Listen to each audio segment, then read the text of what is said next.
Hello YouTube family में आपका अपना रोहित जुगलान पेटवर्ल्ड से के पेट्रोल से मैं आज एक लैब्राडोर पपी देने आया हूँ ये मेरे क्लाइंटों को।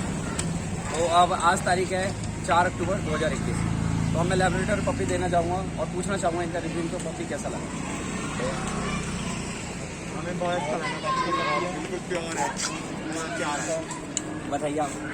फर्स्ट टाइम हमारा तो लैब्राडोर अच्छा है, तो प्योर है, ठीक है भैया।